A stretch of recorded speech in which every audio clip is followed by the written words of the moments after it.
News Talk 1340, KROC AM. Good morning. I'm Andy Brownell, Rochester today on a Tuesday, back to school day. And along those lines, we're going to be talking about school finances today. We have two representatives of the Yes for Students Committee in the studio, Jackie Armstrong and Brad Smoley. And good morning. Welcome to KROC Studios this morning. Thanks, Andy. Yeah, thanks for having us, Andy. Wonderful to have you in right after the holidays. I know it's a busy day for everybody, getting everybody back to school and acclimated to classes and everything else, but we have an hour to talk about a very important issue facing the Rochester School District, and a vote that's coming up in only 60 days away, but basically sneak it up real fast. Operating levy referendum that'll be put before the voters of the Rochester School District, and you folks have signed up to promote. Yes, we have. The levy referendum. So I guess, have you been out doing presentations yet already? Yeah, we've been actually doing quite a few presentations, and we have a lot more planned, 60-some service organizations before November 2nd. So, we have a lot of places to hit yet, and willing to take on as many more, too. So anybody out listening, if they need anything or want us to come present to them personally, we just give us a holler or go to our website. Okay, we can cover that again later on in the hour as well. And later on in the hour, we're going to open up the phone lines. If you have questions that you'd like to ask of either Brad or Jackie about the operating levy referendum or the information we're going to be talking about in the next 20 minutes. And maybe that's the best way we can do this. I'm sure you folks have a presentation that you kind of practiced, perhaps. Yeah, I've practiced it a few times over the last couple of weeks. I'm going to kind of open it up and let you get it started, and maybe we'll steer you through it a little bit, but go ahead and open up. What are we talking about here? Sure. First I'd like to start off with kind of giving you a little background on what the Yes for Students Committee really is. It's really a collaboration of a bunch of parents, teachers, business leaders. We basically organized a committee, a nonprofit committee called Yes for Students. Our website is y4s.org. You can find a bunch of information out there. But we came together as a group in May, and we've been plugging along all the way up until the August 17th school board, where they actually decided on what the questions were going to be on the ballot. Really, great communities like Rochester really do depend on quality education, and that's really what we're looking for. And to get quality education, we need the money to be able to operate our schools, have the programs necessary, the teaching staff there, the class sizes need to be reasonable, and that's really what our goal is here. We do sit with the administration and talk over some of our concerns. We are not part of the administration or the school board. We are a committee that's off on the side promoting this levy for our kids. All right. And what is the proposal? I guess we're going to start it. Sure. Well, I don't want to skip ahead. You go ahead. We can do much. There was just a really good statistic that we saw out there. By 2018, 70% of jobs in Minnesota will require a post-secondary education, and that's from the Georgetown University Center on Education and Workforce. So, education is very important to everybody, and especially in Rochester. You bring up that statistic. The one that amazes me about it is when I was finishing up school, was always get the post-secondary education. Now it's graduate. Yes. Post-graduate education is required for a lot of these positions just to get in the door. Oh, especially in this city with that big building right next door. Yeah. And the other one out across the highway. Yeah, exactly. You definitely need, more than just unfortunately an undergraduate degree. You have to go for a graduate degree, and to get into good schools and to be really competitive, you do need a really quality kindergarten to grade 12 education. Yeah, absolutely. So. Okay, I didn't mean to derail you. No, presentation. That's fine. Just a little background too on where our funding comes from a Rochester School District. If you take $1 and break it out amongst the different funds we get, 3 cents comes from the federal government, 2 cents comes from other. Only 13 cents is coming from our local community. The other 82 cents is coming from our state level. And as everybody knows, the state government is having its own budget problems and issues, and we don't see that going up by any means. So, I'll let Jackie kind of go over what the current ballot questions and stuff are. Okay. And I think I'll go over, just read out the levy questions to you, and then I'll give you a bit of a background on our fiscal situation and why we need this operating levy. The first question we'll read, it's basically revoking the existing levy and $460 per pupil, and replace it with an $805 per pupil levy. So that sounds like you're really increasing it, but actually the reason for revoking the levy is just so that there's an alignment of when the levies expire. So you're not giving anything back. You're just sort of taking that $462 and rolling it in with the existing. With it's an increase of $300 some from the existing. Yes, it's an increase of $343 per pupil. And then the second question, which is contingent on the passage of the first question, which asks for an additional $343, is to ask for another $343 per pupil. And the reason that the ballot question was split is to give people an opportunity to sort of decide what they think is a fair amount to pass. And I mean, we really need to pass both questions, but it gives people an opportunity to have more of a say in what the actual amount is. And the reason that we really need this money to pass both the first and the second question is that our budget shortfall is projected for 2011 to 2012 is $5 million. And then for the following school year, which is 2012 to 2013, it's $3.5 million. And 2013 to 2014, it's $2.9 million.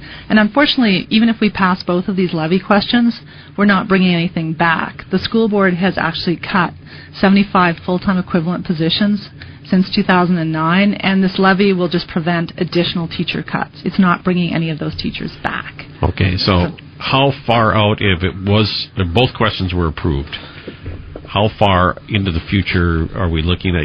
Based upon these projections, anything can change. That the school district would be okay. The school district's funding would be stable for 10 years, which is why they want to revoke the existing levy and then have them both on the same track, so that we would know for the next 10. Is it 9 years? It's 9 years. Yeah. Sorry, 9 years. Just the way the accounting goes, it'd be 9 years of stable funding. The way they collect it and everything else. Okay. But we have to remember that that's stating that the state and federal government is going to continue at the rate that they're at today. Okay. Really, we're looking at 2014, 2015. And hopefully, with the two questions, the first question, if it's passed, is going to give us at least enough breathing room to allow everyone to get back to, providing quality education and be able to think of how to do things maybe a little bit better. And the second question will give us, the long-term planning ability, which we're really not going to have unless we pass a levy. So the idea is that you're throwing out the hope that by 2015 that the economy is stabilized and there's some increased state revenue at that point. Yeah, and actually, I believe the state has actually made an economic forecast of their turnaround of being in 2014, 2015, maybe seeing some light at the end of the tunnel about then. Light at the end of the tunnel. I like the way you put that, Brad. So we already have to take a break. That's how quick this is going. We're going to be back talking more about the operating levy referendum. I'm going to get that straight one of these times. Brad Smoley and Jackie Armstrong from the Yes for Students Committee promoting the referendum that's coming up on the November ballot. Back in just a moment at KROC AM.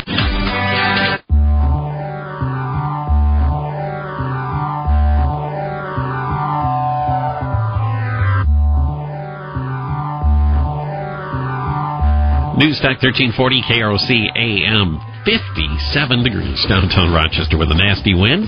Kim David will have a complete look at the weather eye forecast for the news at the bottom of the hour. Right now, we're back to our discussion about the operating levy referendum that will appear on the fall ballot in the Rochester School District. Brad Smoley and Jackie Armstrong from the Yes for Students Committee in the studio today, and we will be taking your calls after the news break at 282-1234. And while we're in the break, we were talking about, where the money is spent. Right now, what is this? All of this money that goes into the school district from the various sources into the general fund. It's pretty obvious the lion's share of it is it's teacher salaries, isn't it? The 80 cents out of every dollar goes towards supporting students, like for paying for teachers, paraprofessionals, providing textbooks and transportation. 11 cents goes towards building operations, including custodial staff and power, heating, and then 5 cents goes towards district and building administrators, which includes principals and support staffs, like the person you see at the front desk, the secretary in the morning. So all the clerical plus the superintendent's salaries. And all of the principals and vice principals are included in administration. It's not just the cabinet. So, and then 4 cents goes towards district support services like purchasing, payroll, communications, and human resources. So really the bulk of the money goes to the students in terms of teaching, teachers and transportation. And I know in the past, watching the process take place, they've tried to shield that 80% piece of the pie from the cuts, largely. But it seems to me that I know the one statistic I saw with the custodial staff, they're down to almost nothing now. Yeah, there's very little, and unfortunately, what happens by cutting the custodial staff is you're decreasing the life of your buildings because you just can't keep them up as well. So everything has a cost, and eventually you're going to pay later. And earlier I'd said there were 75 FTEs cut. It's actually 85 were cut since 2009. So we've already cut a number of teachers. So maybe that's where we can go if voters don't approve this come November. What could the school district expect? Yeah, and there's a budget reduction committee that's actually been formed with some business leaders, people within the district, teachers, principals, and they've given us a little insight. We've been able to find some, but again, we won't know anything concrete for quite a while. Some of the things they were looking at is, basically cutting more teachers, reducing the number of full-time equivalent teaching positions, cut electives.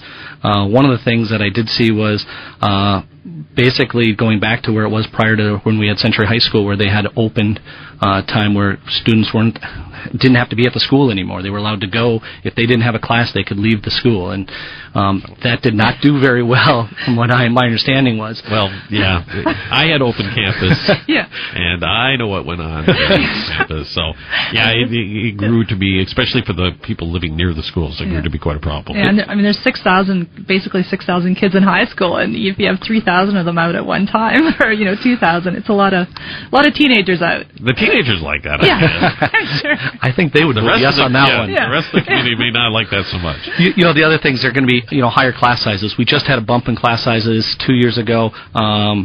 Kindergarten classes, elementary schools are definitely have taken the brunt of the class size increases. Increased busing boundaries. We've looked at possibly, increasing the 1.25 miles, I believe now for walking distance, 1.5 miles for some, 2 miles for other buildings.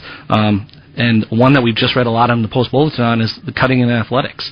Athletics are going to take a brunt of this, and athletic fees, I just saw a statistic, it's going up like 30% in most sports since 2005. Hockey went up 45%. If your kids wanted to play hockey, you had to pay an extra 45%. And so there's a lot of interesting things they're looking at. A 4-day school week. If you do that, we're going to have a huge daycare bubble on Fridays. So the cost is going to hit us somewhere. This levy is definitely where we need to emphasize where we need the money. Well, I know with the athletics, I've got 2 high schoolers now, and the fees for that, you're right, I've already felt that significantly. And plus, on top of that now is there's a fundraising. There's always been the fundraising, but now the fundraising has taken on a lot more urgency. And I know with soccer, it was to pay for the uniforms this year. They had to do fundraising for that. And I know with hockey, I think it's ice time even, that they have to do fundraising for some of that. So, there's a... And the school district is trying to find new sources of revenue. And one thing the school board just recently passed in August was to permit some advertising on school property.